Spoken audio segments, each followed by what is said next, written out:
നോക്കൂ, AB Limited has a share capital of rupees 20 lakh in equity shares of rupees 10 as fully paid.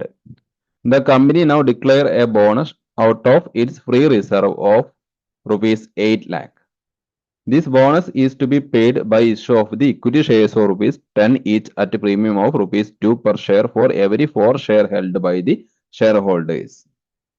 അതായത് എന്താ പറയുന്നത്, ഇവിടെ A B limited എന്ന് പറയുന്ന എ ബി ലിമിറ്റഡ് എന്ന കമ്പനിയാണ്. ആ കമ്പനിയിൽ 20 ലക്ഷത്തിന്റെ അല്ലെങ്കിൽ 20 ലക്ഷം രൂപ വിലയുള്ള ഇക്വിറ്റി ഷെയർ ഉണ്ട്.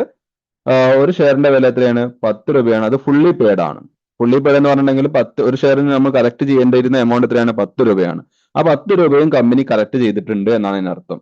Okay, then the company now declare a bonus out of its free reserve of rupees 8 lakh. Company എന്ത് തീരുമാനിച്ചു? ബോണസ് നൽകാൻ തീരുമാനിച്ചു. ആ ബോണസ് നൽകുന്നത് കമ്പനിയുടെ കയ്യിലുള്ള എന്താണ്? ഫ്രീ റിസർവിൽ നിന്നാണ്. നമ്മൾ നേരത്തെ കഴിഞ്ഞ ദിവസത്തെ ക്ലാസ്സിൽ പറഞ്ഞിട്ടുണ്ടായിരുന്നു. എന്താണ്? അക്യുമുലേറ്റഡ് പ്രോഫിറ്റിൽ നിന്നും അല്ലെങ്കിൽ ഫ്രീ റിസർവുകളിൽ നിന്നും ഉള്ള പണം ഉപയോഗിച്ചിട്ടാണ് എന്ത് ചെയ്യുക? ബോണസ് കൊടുക്കുക. ഓക്കെ, അപ്പം ആ ഫ്രീ റിസർവിൽ നിന്നും 8 ലക്ഷം രൂപ ഫ്രീ റിസർവ് ഉണ്ട്. ആ എമൗണ്ട് ഉപയോഗിച്ചുകൊണ്ട് കമ്പനി എന്ത് ചെയ്യാൻ ഉദ്ദേശിച്ചു? ബോണസ് ഷെയർ നൽകാൻ തീരുമാനിച്ചു. ഓക്കെ, ഇനി നോക്കൂ, this bonus is to be paid by issue of the equity shares of rupees 10 each at a premium of rupees 2 per share for every 4 shares held by the shareholders. അതായത് ഈ bonus bonus issue എങ്ങനെയാണ് നടത്തുന്നത്?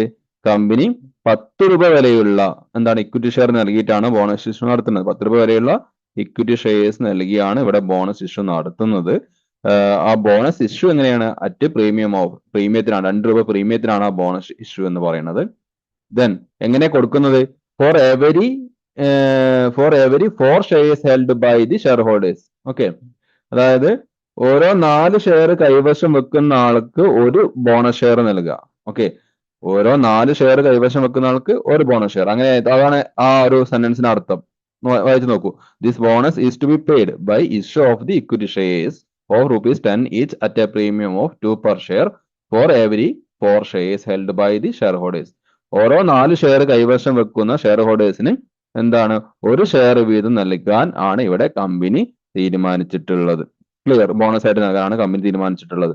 Bonus എന്ന് പറയാൻ എന്താ അറിയാലോ, ഇത് share ഹോൾഡേഴ്സിന്റെ കയ്യിൽ നിന്നും ക്യാഷ് വാങ്ങുന്നില്ല, പകരം ഫ്രീ ഓഫ് കോസ്റ്റിന് നൽകുന്നതാണ് എന്ത്? ബോണസ് ഷെയർ എന്ന് പറയുന്നത്. ക്ലിയർ? അതറിയാന്ന് വിചാരിക്കുന്നു. അപ്പൊ ഇനി നോക്കൂ, the shares are quoted at ₹15 on the date of allotment of bonus shares. അതായത് ഈ ഷെയർസിന് നമ്മൾ ഷെയർ ഇഷ്യൂ ചെയ്യുന്ന സമയത്ത് ഈ ഷെയറിന്റെ മാർക്കറ്റ് വില എന്ന് പറയുന്നത് എത്രയാണ്? ഷെയറിന്റെ മാർക്കറ്റ് വില 15 രൂപയാണ്. ഓക്കെ, ആ ഷെയറിന് നമ്മൾ ഇഷ്യൂ നടത്തുന്ന സമയത്ത് മാർക്കറ്റിൽ എത്ര രൂപ വിലയുണ്ട്? 15 രൂപ വിലയുണ്ട്. Clear? Then give journal entries to record the about transactions. നമ്മളോട് മുകളിൽ പറഞ്ഞിട്ടുള്ള ട്രാൻസാക്ഷൻസ് എൻട്രി ചെയ്യാൻ ആവശ്യമായിട്ടുള്ള ജേണൽ എൻട്രീസ് എഴുതാനാണ് നമ്മളോട് ഇവിടെ പറഞ്ഞിട്ടുള്ളത്. ഓക്കെ, ക്ലിയർ ആണല്ലോ? ക്വസ്റ്റ്യൻ ക്ലിയർ അല്ലേ?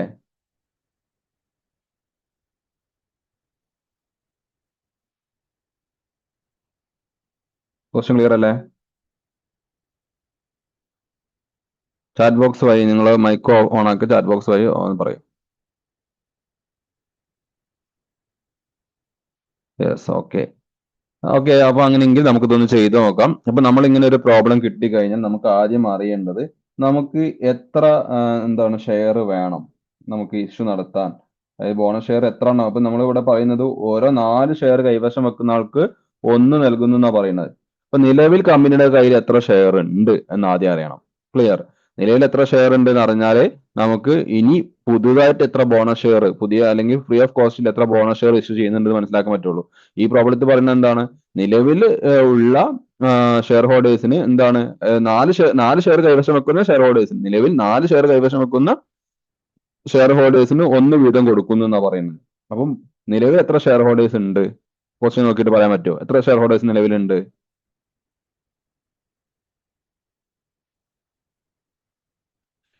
എങ്ങനെ മനസ്സിലാക്കാം? നമുക്ക് ക്വസ്റ്റ്യനിൽ പറയുന്നത് എത്രയാണ്?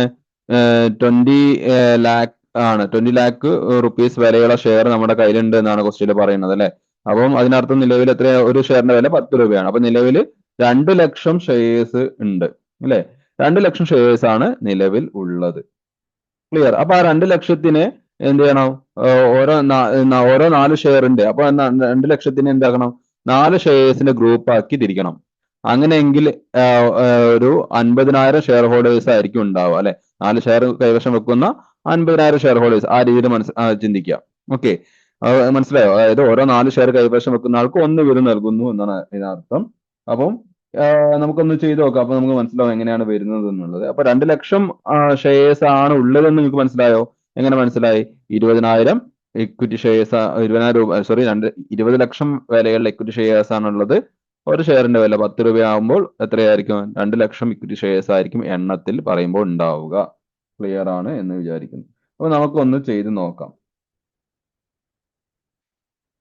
അപ്പൊ ആദ്യം അറിയേണ്ടത് എത്ര എമൗണ്ട് വേണം, നമുക്ക് വർക്കിംഗ് നോട്ട് ചെയ്ത് നോക്കാം. ആദ്യം എന്ത് amount required for issue of bonus shares. നിങ്ങൾ എല്ലാവരും എന്റെ കൂടെ തന്നെ ചെയ്യാൻ ശ്രമിക്കുക കേട്ടോ. Four issue of bonus shares. Bonus shares issue നടത്തുവാൻ നമുക്ക് എത്ര എമൗണ്ട് വേണം? അപ്പൊ നമുക്ക് അതാണ് നമുക്ക് ആദ്യം അറിയേണ്ടത്. അത് അറിയണമെങ്കിൽ നമുക്ക് എന്തറിയണം? എത്ര ബോണസ് ഷെയർസ് നമ്മൾ ഇഷ്യൂ നടത്തണം എന്നറിയണം അല്ലെ. നമുക്ക് അറിയേണ്ടത് ബോണസ് ഷെയർസ് ഇഷ്യൂ നടത്താൻ എത്ര എമൗണ്ട് വേണം എന്നറിയണം. അതറിയണമെങ്കിൽ നമ്മൾ എന്തറിയണം? എത്ര ബോണസ് ഷെയർസ് ഇഷ്യൂ നടത്തണം എന്നറിയണം. ഓക്കെ, അപ്പൊ ആദ്യം നമ്മൾ കണ്ടുപിടിക്കുന്നത് എന്താണ്? ഫസ്റ്റ് എന്താണ്? നമ്പർ ഓഫ്, ആദ്യം നമ്മൾ കണ്ടുപിടിക്കുന്നത് എന്താണ്? Number of bonus shares to be issued. Number of bonus shares to be issued. നമ്മൾ ഇഷ്യൂ ചെയ്യാൻ പോകുന്ന ബോണസ് ഷെയർസിന്റെ എണ്ണം. Number of bonus shares to be issued. Clear? അത് എത്രയാണ് number of bonus shares to be issued? നമ്മൾ എങ്ങനെ കണ്ടുപിടിക്കും?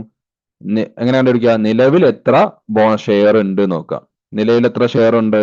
നിലവിലുള്ള ഷെയറിന്റെ എണ്ണം നമുക്ക് ക്വസ്റ്റിൽ തന്നിട്ടില്ല, പക്ഷെ നമുക്ക് കണ്ടുപിടിക്കാനുള്ള ഇതുണ്ട് അവിടെ. എത്രയാണ്? 20 ലക്ഷം ഷെയർസ് ആണ് നിലവിലുള്ളത് അല്ലെ. 20 ലക്ഷം രൂപ വിലയുള്ള ഷെയർസ് ആണ് നിലവിലുള്ളത്. അപ്പോൾ 20 lakh. ദെൻ ഒരു ഷെയറിന്റെ വില എത്രയാണ്? 10 രൂപയാണ് എന്ന് നമുക്ക് ക്വസ്റ്റിൽ തന്നിട്ടുണ്ട്. അപ്പൊ നിലവിലുള്ള ഷെയറിന്റെ എണ്ണം നമുക്ക് കിട്ടും. അത് എത്രയാണ്? 20 lakh ഡിവൈഡ് ബൈ 10 എന്നാണ് 2 lakh ആണ്. ആ 2 lakh ഡിവൈഡ് ബൈ, നമുക്ക് ഈ ആൻസർ ഞാൻ ജസ്റ്റ് ഇവിടെ താഴെ എഴുതുകയാണ്. എത്രയാണ്? 2 lakh ആണ് ഇതിന്റെ ആൻസർ. 2 lakh. ആ 2 lakh ഡിവൈഡ് ബൈ, അല്ലെങ്കിൽ 2 lakh ഇൻറ്റു ഓരോ ഷെയറിനും എത്ര, സോറി, ഓരോ 4 ഷെയറിനും നമ്മൾ നൽകുന്ന ബോണസ് ഷെയറിന്റെ എണ്ണം എത്രയാണ്? 1 ആണ്. അപ്പോ അതിന് നമ്മൾ ഒരു ഇക്വേഷൻ രൂപത്തിൽ എഴുതുമ്പോൾ 1/4 എന്ന് എഴുതും. അപ്പോ 2 lakh ഷെയർസ് ആണ് നിലവിലുള്ളത്. അതിൽ നമ്മുടെ ക്വസ്റ്റ്യനിൽ പറഞ്ഞിട്ടുള്ളത് ഓരോ 4 ഷെയർ കൈവശം വെക്കുന്ന ആൾക്ക് 1 ഷെയർ നൽകുന്നു എന്നാണ് പറയുന്നത് അല്ലെ. 4 ഷെയർ കൈവശം വെക്കുന്ന ആൾക്ക് 1 ഷെയർ നൽകുന്നു. അപ്പൊ അതിനൊരു ഇക്വേഷൻ രൂപത്തിൽ പറയുമ്പോൾ 1/4, അതായത് അതിനർത്ഥം എന്താണ്? 4ൽ 1. 4 കൈവശം വെക്കുന്ന ആൾക്ക് 1 നൽകും. ഓക്കെ, അപ്പൊ അങ്ങനെയെങ്കിൽ 2 ലക്ഷം ഷെയറിന് എത്ര ഷെയർ നൽകേണ്ടി വരും? എങ്ങനെ കണ്ടുപിടിക്കും?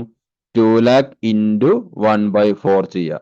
അപ്പൊ കിട്ടുന്ന എത്രയാണോ അത്രയാണ് നമുക്ക്, അത്ര ബോണസ് ഷെയർ ആണ് നമ്മൾ ഇവിടെ ഇഷ്യൂ നടത്തുന്നുണ്ടാവുക. അപ്പൊ ചെയ്ത് നോക്കി എത്രയാ വരിക? ചെയ്ത് നോക്കി. 2 lakh ഇൻറ്റു 1/4 എന്ന് പറഞ്ഞിട്ടുണ്ടെങ്കിൽ എന്താണ്? 2 lakhന്റെ വിച്ച് മീൻസ് 50,000 രൂപ, 50,000 ഷെയർസ് ആയിരിക്കും അല്ലെ. അപ്പൊ നമ്മൾ ഇവിടെ ഇഷ്യൂ നടത്തുന്ന എത്ര ബോണസ് ഷെയർസ് ആണ്? 50,000 ബോണസ് ഷെയർസ് ആയിരിക്കും നമ്മൾ ഇവിടെ ഇഷ്യൂ നടത്തുന്നത്. ക്ലിയർ?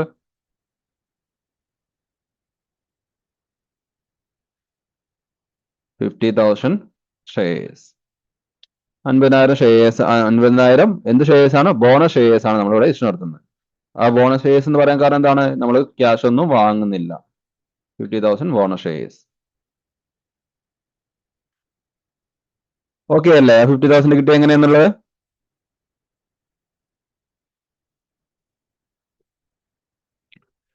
ഇനി നമ്മൾ മുകളിൽ എഴുതിയ ഏറ്റവും മുകളിൽ എഴുതിയ ഹെഡ് എന്താണ്? Amount required for issue bonus shares. Bonus shares issue നടത്തുവാൻ വേണ്ടിയിട്ട് എത്ര എമൗണ്ട് വേണം എന്നാണ് നമ്മൾ ഇവിടെ കണ്ടുപിടിക്കുന്നത് അല്ലെ. Bonus shares, amount required for issue bonus shares. അപ്പൊ നമ്മൾ ആദ്യം നമ്മൾ കണ്ടുപിടിച്ചു എത്ര ബോണസ് ഷെയർസ് ഇഷ്യൂ നടത്തുന്നുണ്ടെന്ന് കണ്ടുപിടിച്ചു. എത്ര ബോണസ് ഷെയർസ് ഇഷ്യൂ നടത്തുന്നത്? അത് നമ്മൾ കണ്ടുപിടിച്ചു 50,000 ബോണസ് ഷെയർസ് ആണ്. അപ്പൊ അതിൽ നിന്ന് നമുക്ക് കണ്ടുപിടിക്കാം. ഇനി സോ ദ എമൗണ്ട്, അതുകൊണ്ട് നമുക്ക് ഇനി എത്ര എമൗണ്ട് വേണം നമുക്ക് കണ്ടുപിടിക്കാം. So the amount required for the amount required is equal to amount നമുക്ക് എത്ര ആവശ്യം വേണം 50,000 ഇൻറ്റു 12 ആണ്. എങ്ങനെ 12 വന്നത് മനസ്സിലായോ? എങ്ങനെ 12 വന്നത്? എന്തെങ്കിലും ഐഡിയ ഉണ്ടോ? നമ്മുടെ ക്വസ്റ്റ്യനിൽ നോക്കുക, ക്വസ്റ്റ്യൻ നോക്കിയാൽ നിങ്ങൾക്ക് കാണാം. അതായത് this bonus is to be issued by issue of the equity shares of rupees 10 each. 10 രൂപ വിലയുള്ള equity share each at a premium of 2 per share അല്ലെ. 10 രൂപ വിലയുള്ള ഇക്വിറ്റി ഷെയർ 2 രൂപ പ്രീമിയത്തിനാണ് നൽകുന്നത് ബോണസ് ആയിട്ട്. അപ്പൊ ബോണസ് ഷെയറിന്റെ വില എത്രയാണ്? 10+2. അതായത് ബോണസ് ഷെയർസിന്റെ ഇഷ്യൂ പ്രൈസ് എന്ന് പറഞ്ഞ എത്രയാണ്? 10+2 പ്രീമിയം അടക്കം 12 രൂപയാണ്. അപ്പൊ നമുക്ക് ഒരു ഇവിടെ ഈ പ്രോബ്ലത്തിൽ ബോണസ് ഷെയർ ഇഷ്യൂ ചെയ്യുവാൻ ആവശ്യമായിട്ട് വരുന്ന എമൗണ്ട് എന്ന് പറയുന്നത് 12 രൂപയാണ് ഒരു ഷെയറിന്. ഓക്കെ, അതെങ്ങനെ കിട്ടി എന്നറിയാത്തവർ ബ്രാക്കറ്റിനകത്ത് കൊടുക്കുക. എങ്ങനെ കിട്ടിയത്? നമുക്ക് എങ്ങനെ കിട്ടിയത്? 10 രൂപ അതിന്റെ ഫേസ് വാല്യൂ, 2 രൂപ അതിന്റെ ബോണസ് അല്ലെങ്കിൽ പ്രീമിയം. ഓക്കെ, അപ്പൊ മൊത്തം നമുക്ക് 12 രൂപയാണ് വരുന്നത്. എന്ന് പറഞ്ഞാൽ എത്രയാണ് ആൻസർ? എത്ര വരിക? ആൻസർ എത്ര വരിക? 50,000 ഇൻറ്റു 12 എത്ര വരിക? 6 lakh rupees ആണ് നമുക്ക് വേണ്ടത് അല്ലെ. 6 lakh rupees. അപ്പൊ 6 ലക്ഷം രൂപ നമുക്ക് ഇവിടെ ബോണസ് ഷെയർ ഇഷ്യൂ നടത്തുവാൻ നമുക്ക് ആവശ്യമായിട്ട് വരുന്നുണ്ട്. ക്ലിയർ? 6 lakh rupees. ക്ലിയർ അല്ലേ? എങ്ങനെ കിട്ടിയെന്ന് മനസ്സിലായല്ലോ? അപ്പൊ ഇനി നമ്മൾ നോക്കേണ്ടത്, ഇങ്ങനെ ഒരു ക്വസ്റ്റ്യനിൽ വന്നു കഴിഞ്ഞാൽ നമ്മൾ ആദ്യം കണ്ടുപിടിക്കുന്ന എന്താണ്? എത്ര ബോണസ് ഷെയർസ് നമ്മൾ ഇവിടെ ഇഷ്യൂ നടത്തുന്നുണ്ട് എന്ന് കണ്ടുപിടിക്കുക. ഓക്കെ, ഇനി ആ ബോണസ് ഷെയർസ് ഇഷ്യൂ നടത്താൻ എത്ര എമൗണ്ട് വേണം എന്ന് കണ്ടുപിടിക്കുക. നമ്മൾ അത് രണ്ടും കണ്ടുപിടിച്ചു. ഇനി നമ്മൾ ക്വസ്റ്റ്യനിലേക്ക് വീണ്ടും പോവുക. നമുക്ക് വേണ്ടത് 6 ലക്ഷം രൂപയാണ്. ആ 6 ലക്ഷം രൂപയ്ക്കുള്ള എമൗണ്ട് ഫ്രീ റിസർവ് അല്ലെങ്കിൽ റിസർവ് നമ്മുടെ കയ്യിലുണ്ടോ നോക്കുക അല്ലേ. നമ്മുടെ കയ്യിലുണ്ടോ? നോക്കി ഇവിടെ നോക്കുക. നമ്മുടെ കയ്യിൽ നമുക്ക് 6 ലക്ഷം രൂപയാണ് എന്ത് ഇവിടെ ബോണസ് ഷെയർ ഇഷ്യൂ ചെയ്യാൻ ആവശ്യമുള്ളത്. അതിന് കമ്പനിയുടെ കയ്യിൽ എത്രയുണ്ട്? കമ്പനിയുടെ കയ്യിൽ 8 lakh rupees ഉണ്ട്. അപ്പൊ ഇവിടെ വേറെ പ്രശ്നമൊന്നുമില്ല, നമുക്ക് ആവശ്യത്തിനുള്ള എമൗണ്ട് ഉണ്ട്. നമ്മുടെ ബോണസ് ഷെയർസിന്റെ ഇഷ്യൂനുമായി ബന്ധപ്പെട്ടുള്ള തിയറി പറഞ്ഞ സമയത്ത് ഞാൻ പറഞ്ഞിരുന്നു. അതായത് സഫീഷ്യന്റ് എമൗണ്ട് കയ്യിലില്ലാതെ നമുക്ക് കടം വാങ്ങിയിട്ടോ അല്ലെങ്കിൽ എന്താണ് ബോണസ് ഷെയർ ഇഷ്യൂ നടത്താനായിട്ട് പുതിയൊരു ഷെയർ ഇഷ്യൂ നടത്തിയിട്ടോ അസറ്റ് വിറ്റിട്ടോ അങ്ങനെ പണം കണ്ടെത്തി നമുക്ക് എന്ത് ചെയ്യാൻ പറ്റില്ല? ബോണസ് ഷെയർ ഇഷ്യൂ നടത്താൻ പറ്റില്ല. കാരണം ബോണസ് കൊടുക്കുക എന്ന് പറയുന്നത് നമ്മുടെ ഒരു ബാധ്യതയൊന്നുമല്ല അല്ലെ. ഇത് ഫ്രീ ഓഫ് കോസ്റ്റിൽ നമ്മൾ കൊടുക്കുന്നതാണ്. ആർക്ക്? ഷെയർ ഹോൾഡേഴ്സിന്. ക്ലിയർ? അതായത് അവരുടെ കയ്യിൽ നിന്ന് ഒന്നും മേടിക്കാതെ കൊടുക്കുന്ന കാര്യമല്ലേ. അപ്പൊ പണം ഉണ്ടെങ്കിൽ അധികമായിട്ട് പണം നമ്മുടെ സൂപ്പർ പ്രോഫിറ്റ് ആയിട്ട് നമ്മുടെ കയ്യിൽ പണം കുമിഞ്ഞു കിടക്കുമ്പോഴാണ് എന്ത് ചെയ്യുക? ഈ ബോണസ് ഷെയർ ഇഷ്യൂ നടത്തുക. അപ്പൊ നമ്മൾ ഇങ്ങനെയുള്ള ഒരു പ്രോബ്ലം ചെയ്യുന്ന സമയത്ത് ഏറ്റവും ആദ്യം എത്ര ബോണസ് ഷെയർ ഇഷ്യൂ നടത്തുന്നുണ്ട് എന്നുള്ളത് നമ്മൾ വർക്കിംഗ് നോട്ട് വഴി കണ്ടെത്തുക. അതിന് എത്ര പണം ആവശ്യമുണ്ട് എന്ന് കണ്ടെത്തുക. ദെൻ ക്വസ്റ്റ്യനിലേക്ക് വീണ്ടും പോയി നോക്കുക. അത്രയും എമൗണ്ട് നമുക്ക് അവൈലബിൾ ആണോ എന്നുള്ളത്. അത് ചിലപ്പോൾ ഒരു റിസർവിൽ അവൈലബിൾ അല്ല എങ്കിൽ നമുക്കറിയാം, അന്ന് പറഞ്ഞൊരു സോഴ്സ് ഓഫ് ഫണ്ട് അല്ലേ, ക്യാപിറ്റൽ പ്രോഫിറ്റും റവന്യൂ പ്രോഫിറ്റ് ഒക്കെ എടുക്കാം. അപ്പോൾ ഒന്നിൽ അവൈലബിൾ അല്ല എങ്കിൽ നമുക്ക് ബാക്കിയുള്ള റിസോഴ്സിൽ നിന്ന് എടുക്കാം. ഓക്കെ, അതായത് പ്രോഫിറ്റ് ലോസ് അക്കൗണ്ട് അവൈലബിൾ അല്ല എങ്കിൽ നമുക്ക് എടുക്കാം, ജനറൽ റിസർവിൽ നിന്ന് എടുക്കാം അല്ലെ. അങ്ങനെ എല്ലാം കൂടി കൂട്ടിയിട്ട് നമുക്ക് ആവശ്യമുള്ള എമൗണ്ട് ആവുന്നുണ്ടോ നോക്കുക. ആവാത്ത കേസിൽ നമുക്ക് ബോണസ് ഇഷ്യൂ നടത്താൻ പറ്റുകയുമില്ല. ഓക്കെ, ഇവിടുത്തെ കേസിൽ നമുക്ക് ആവശ്യത്തിനുള്ള എമൗണ്ട് ഉണ്ട്. കാരണം ഇവിടെ 8 lakh rupees നമ്മുടെ കയ്യിലുണ്ട് എന്ന് നമുക്ക് അറിയാം. ഓക്കെ, പിന്നെ ഈ ക്വസ്റ്റ്യനിൽ പറയുന്നുണ്ട്, ലാസ്റ്റ് പാരഗ്രാഫിൽ പറയുന്നുണ്ട്, ഇവിടെ ഷെയർസ് മാർക്കറ്റിൽ ആ സമയത്ത് ബോണസ് ഷെയർ ഇഷ്യൂ ചെയ്യുന്ന സമയത്ത് ഷെയർസിന്റെ വില 15 രൂപയാണെന്ന് പറയുന്നുണ്ട്. അത് നമ്മൾ ആ ഒരു വില നമുക്ക് തരുന്നത് നമ്മൾ പ്രോബ്ലം ചെയ്യുന്ന സമയത്ത് നമ്മൾ വെറുതെ തെറ്റിക്കാൻ വേണ്ടിയാണ്. നമ്മൾ ജേണൽ എൻട്രി ചെയ്യുന്ന സമയത്ത് നമുക്ക് ഈ 15 എവിടെയെങ്കിലൊക്കെ എടുക്കണം എന്നൊക്കെ തോന്നി തെറ്റിക്കും. കാരണം എന്താണ്? മാർക്കറ്റിൽ എന്ത് പ്രൈസ് ആയിക്കോട്ടെ നമുക്ക് അറിയേണ്ട ആവശ്യമില്ല. കാരണം എന്താണ്? മാർക്കറ്റ് വിലയ്ക്കാണ് നമ്മൾ കൊടുക്കുന്നത്. നമ്മൾ ഒന്നും വാങ്ങാതെ ഷെയർ ഹോൾഡേഴ്സിന് ഫ്രീ ആയിട്ട് കൊടുക്കുന്ന ഒരു കാര്യമാണ്. അപ്പൊ അതുകൊണ്ട് തന്നെ ഈ 15 അവിടെ ഒരു പ്രസക്തിയും ഇല്ല. ഇത് എന്തിനു തന്നതാണ്? ഇങ്ങനെ ഒരു ക്വസ്റ്റ്യൻ കണ്ട് നമുക്ക് കൺഫ്യൂഷൻ ആവണം, നമ്മൾ തെറ്റിക്കണം. ഓക്കെ, അപ്പൊ ആ ഒരു ഉദ്ദേശത്തിന് നമുക്ക് തരുന്നതാണ്. അപ്പൊ ആ ഒരു കാര്യവും ശ്രദ്ധിക്കേണ്ടതുണ്ട്. ഓക്കെ, ഇതിൽ വളരെ സിമ്പിൾ ആണ് ജേണൽ എൻട്രി എഴുതുന്ന സമയത്ത്. പക്ഷെ നിങ്ങൾ ഇത്രയും കാര്യങ്ങൾ വർക്കിംഗ് നോട്ട് ചെയ്ത് കാര്യങ്ങൾ ക്വസ്റ്റ്യൻ വായിച്ച് മനസ്സിലാക്കുക എന്നുള്ളത് മാത്രമാണ് ഇവിടെ പ്രസക്തി ഉള്ളത്. ഓക്കെ, ഇനി നമുക്കൊന്ന് എൻട്രി എഴുതി നോക്കാം. ക്ലിയർ? ജേണൽ എൻട്രീസ് എഴുതാം. വർക്കിംഗ് നോട്ട് ഓക്കെ ആണല്ലോ? ഓക്കെ അല്ല എങ്കിൽ നിങ്ങൾ പറയണേ, ചാറ്റ് ബോക്സ് വഴി പറഞ്ഞോളൂ. എന്തെങ്കിലും ഓക്കെ ആണെങ്കിൽ ഓക്കെ എന്ന് പറയൂ.